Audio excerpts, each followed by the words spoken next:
उनका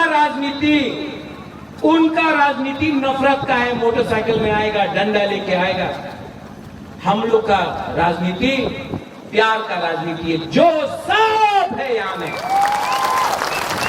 आईएनपीटी हो, आईपीएफटी हो, जनजाति मोर्चा हो, गण मुक्ति परिषद हो, सबको एक करके गुबागरा ये हाथ को वापस लेके रहेगा।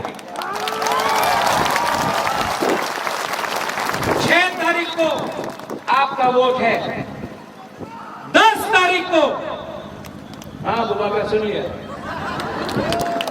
6 तारीख को आपका वोट है, 10 तारीख को रिजल्ट निकलेगा, 11 तारीख को गुबागरा दिल्ली जाकर ग्रेटर त्रिपुरा लैंड का मूवमेंट शुरू करेगा। विचार कर तो होंगे।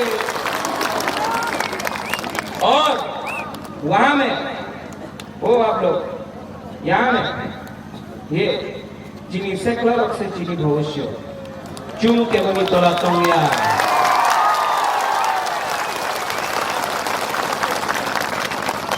ये लोग त्रिपुरा माता को खत्म नहीं कर सकता।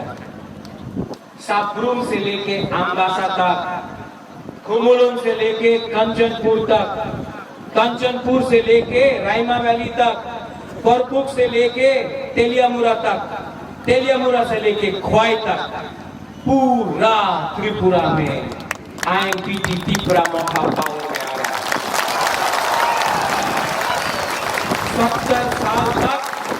70 साल से जो लोग ने हमको कुचला है, 7 दिन के बाद आप लोग जवाब देगा, और ऐसा जवाब देगा कि 2023 में, ये तो ट्रेलर है, पिक्चर अभी बाकी है मेरे दोस्त। No compromise on Tripura, no compromise on greater Tripura land.